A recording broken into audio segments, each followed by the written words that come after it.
মহাজনী নৌকোয় ঘোরতর ঝগড়া চলছে পালে আর দাঁড়ে। দাঁড়ের দল ঠক ঠক করতে করতে মাঝির বিচার সভায় এসে উপস্থিত। বললে, এ তো আর সহ্য হয় না।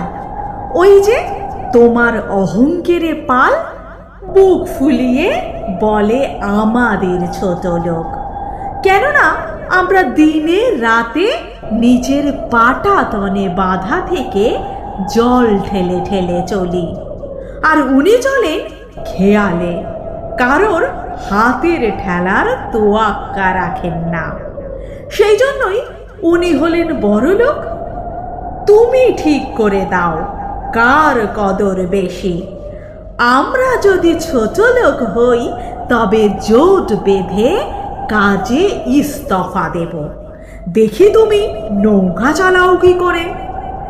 মাঝি দেখলে বিপদ, দাঁড় কটাকে আড়ালে টেনে নিয়ে চুপি চুপি বললে, ওর কথায় কান দিও না ভাইয়ারা।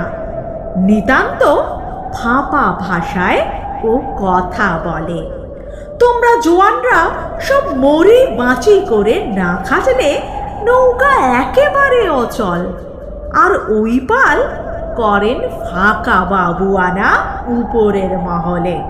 একটু ঝোড়ো হাওয়া দিয়েছে কি উনি কাজ বন্ধ করে ঘুটি সুটি মেরে পড়ে থাকেন নৌকার চালের উপরে। তখন ফরফরানি বন্ধ, সারাই পাওয়া যায় না। কিন্তু সুখে দুঃখে বিপদে আপদে হাটে ঘাটে তোমরাই আছো আমার ভরসা। ওই নবাবের বোঝাটাকে যখন তখন তোমাদের টেনে নিয়ে বেড়াতে হয়। কে বলে তোমাদের ছোট লোক? মাঝির ভয় হলো। কথাগুলো পালের কানে উঠল বুঝি। সে এসে কানে কানে বললে, পালমশাই, তোমার সঙ্গে কার তুলনা? কে বলে যে তুমি নৌকা চালাও? সে তো মজুরের কর্ম। তুমি আপন ফুর্তিতে চলো, আর তোমার ইয়ার বকশিরা তোমার ইশারায় পিছন পিছন চলে। আবার ঝুলে পড়ো একটু যদি হাঁপ ধরে।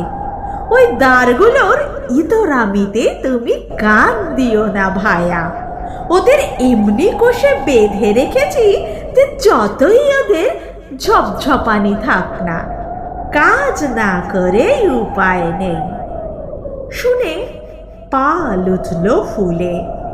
মেঘের দিকে তাকিয়ে তাকিয়ে হাই তুলতে লাগলো। কিন্তু লক্ষণ ভালো নয়।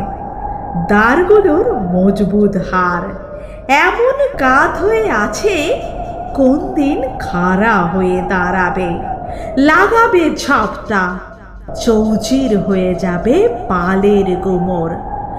ধরা পড়বে দাঁড়েই চালায় নৌকো। ঝড় হোক, ঝাপট হোক, উজান হোক, ভাটা হোক।